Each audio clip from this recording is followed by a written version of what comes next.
Welcome to CGTN Live. I'm CGTN reporter Zhou Jiaxing, live here in Mandalay, the central Myanmar. So, after the magnitude of 7.9 earthquake, we know that Chinese emergency authorities have deployed several emergency rescue teams to the affected areas, and we know that about 145 members joined this battle over the past few days, and we have saved 9 survivors from the rubbles, and unfortunately, we have also lost thousands of lives, including, several lives of Chinese citizens. But during this kind of period of difficult time, and China has made its all-round efforts to help its neighbor, Myanmar. So at the same time, we know the Myanmar emergency authorities on Friday announced that the phase of this emergency transit to the reconstruction. So we'd love to hear more from the emergency response teams here in Myanmar, in Mandalay. At the same time, we wanted to understand what's next for the teams. So as we know that this period has been difficult, but most of the displaced Myanmar people are now facing another difficult problems because they're facing, as we know, that the telecommunication issues, because during our live streaming there might be ups and downs of this kind of live streaming, so we may lose the signal due to the telecommunication disruptions. And now most of people also face the shortage of water, and also they are now in lack of some other daily necessities. But today we're joined by the group leader of the aids to the Myanmar earthquake from the Red Cross Society of China to talk about what's their next effort here in the epicenter of the earthquake. Now, Mr. Chen Pei, please. Thank you for coming to our show. So we know that we are now in a Batu Stadium where through the whole day, our 15 members relentlessly work on these shelters, as we have 50 tents here, and we also have 300 tents in all in some other areas. Tell us more about the first phase. We know that rescue and search work. What's the general outcomes of our team on this phase? 我们知道前期呢是主要是搜救工作。那么首先在进行重建的过程当中，之前先跟我们大家简单介绍一下，我们在第一阶段，大家这个15个小伙伴。在抵达了曼德勒第一时间，主要做的工作有哪些？我们中国红十字国际救援队搜救组，是4月29号下午6点从杭州出发，31号早上7点40分到达曼德勒。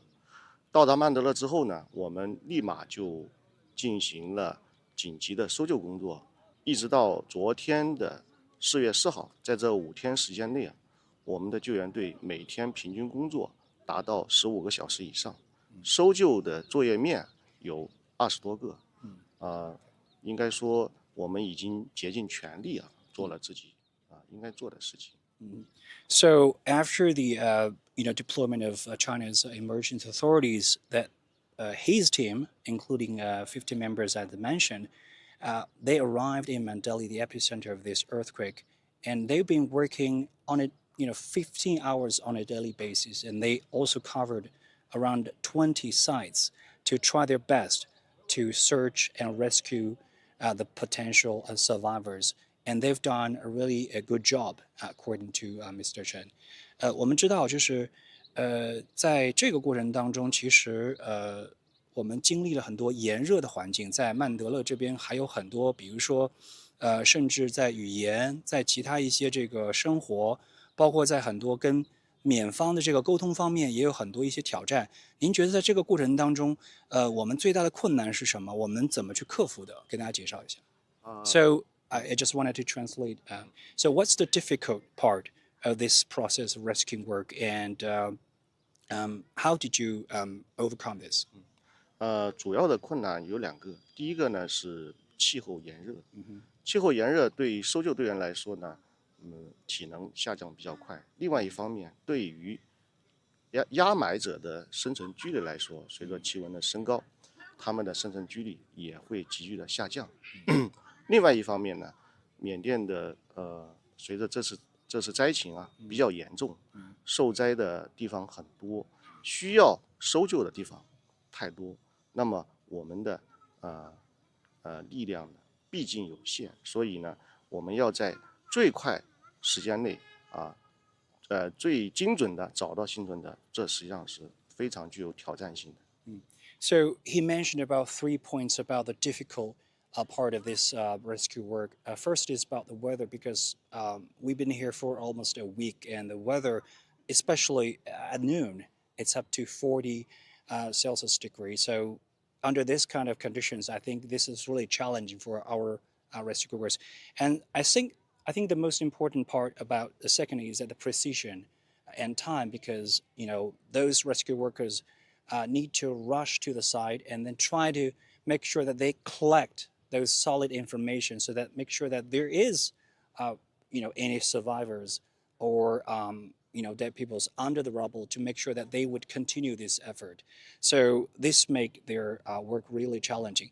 我们还知道就是说在这个过程当中，很多我们的小伙伴可能在过程当中其实也收到了当地人的一些帮助，因为我也跟他们在一起，在这个就是营救搜救过程当中，其实得到了当地很多缅甸人的帮助。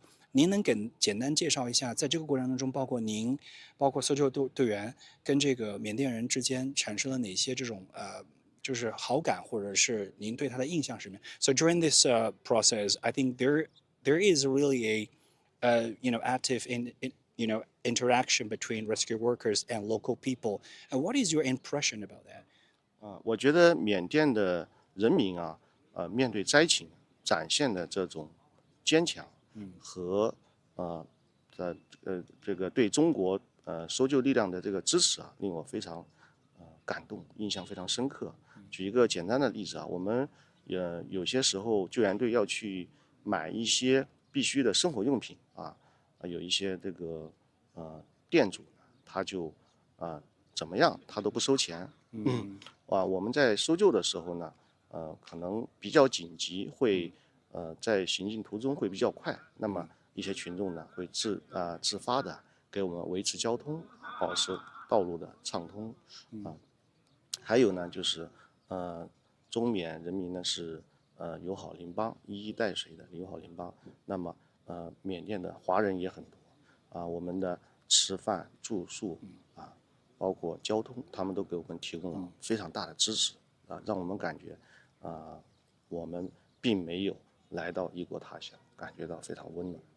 So first, I think the impression about coming to Myanmar is that for them it's not as strange because we are neighbors. We have this friendship, as Chinese Foreign Ministry described as a fraternal friendship. And I think second important one is that they believe that Myanmar people, even during this really difficult time, they stay firm and they're really, really supportive, because during this rescue work, they help to manage the traffic when they went to the sites. Because from my own experiences, I know that one night when we went to one site, because there are 2 lanes, so the team had to occupy one lane, and on the other lane, several local people would just try to be the policeman to try to manage the traffic, to make sure that they would not stop there to make this traffic a problem, and that really facilitated. So, and last one, but the least one.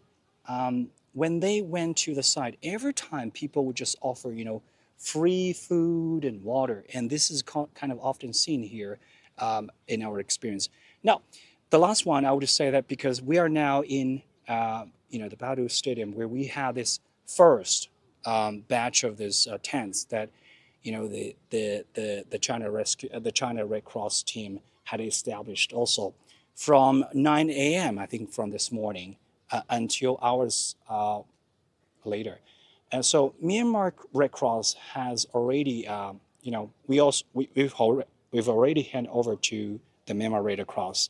And I think they will just, take over this. And I think later they will fasten this. 他们之后还要把这个固定，然后去安排。So the last question about this, who and when will move in, and is this enough?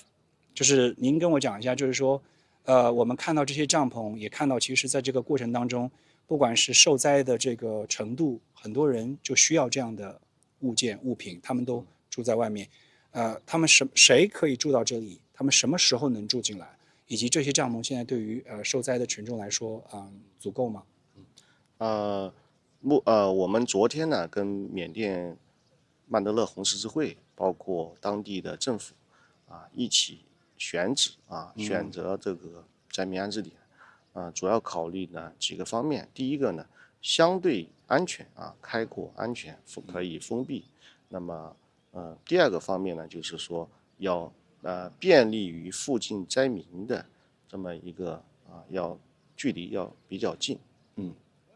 第三呢，就是相对要集中一点的地方，就是那么目前我们呢是选择了3个点这是其中的一个点那么住到这里来的人呢有一些条件，就是说家里的房屋已经基本上倒塌了，他已经流离失所了，那么我们就符合我们的条件那当然根据我们跟缅方沟通的一个情况我们目前提供的大约2000多人的这么一个救助的规模可能跟目前灾区的这么一个人道的需求还是有一定的差距。So, as I said, we've already talked to the Myanmar Red Cross. I think most of the people living in the neighborhoods, the neighborhoods have now reduced to, to reduce to rubble. So, if those are living in those collapsed buildings and they have this kind of like access to apply for these tents. And of course, we've already provided like 2,000 such facilities, but this is still there is still the gap between the real situation and what we've provided. So that's the reason I think Chinese government has said this is not the first batch from China, but this is the first one from the Red Cross. So we are fully aware that the Chinese government will continue this effort to help with this relief work. So now just show us some of the, I know that we have like about 4,900, items of relief stuff, and let's just show one of them because I know there is a called family kit, and so this will dispatch to each family in need. Let's show them here inside this temporary tent. Sorry. 您跟我们简单看一下这个现在的我们基本的一些这个赠助，除了我们这个床之外，每一个家庭里面可能还会收到这样的一个临时的这个家庭包。这个里面有什么？简单跟我们介绍一下。这里面呢，大概有11件东西。So there are about 11. This is for this set. There are about 11 articles inside this pack. This is a blanket. This is an unfolding bed for each family. And for each tent, as you can see, there will be 2 beds. So this is the blanket. This is a humid proof. 没关系，简单没关系，简单这样说。So these are all daily necessities. Umbrella and flip-flop, and also blankets and towel. Yeah. Yeah. Chopsticks and brush. Teeth brush. Yeah. Okay. 那么我们知道这个可能是给一个家庭大概几口的一个当时准备的。4口人左右。Okay. So this is for like 4 members of each household. Okay. 可以。这个是手电筒。对。好的，那个陈总，我们这样子，我们简单最后再说一下，就是接下来，因为我们知道前期我们已经做了很多搜救工作嘛。那接下来我们知道，我们其实第2批的这个中国红十字会也过来了，昨天也过来了。他们接下来的主要任务，您也给我们介绍一下。So we know that the second batch of China Red Cross have already arrived today, and they are gonna continue their relief effort here. What is the major task for them? 从昨天4月3号开始中国红十字国际救援队第2批队员呢就已经赶赴曼德勒了。他们的主要的工作就是为我们灾区的灾民啊提供住宿、饮水厕所包括一些心理疏导这方面的这个服务啊，帮助我们的灾民呢尽快的从这个地震后的紧急的一个人道满足他的紧急人道需求使他平稳的过渡到安置阶段。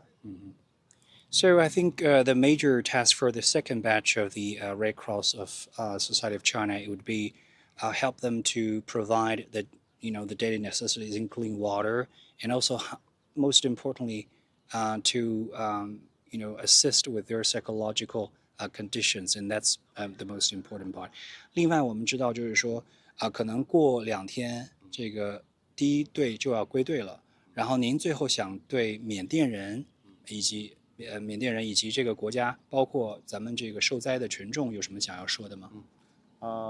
中国红十字会一直很关注我们这次曼德勒的地震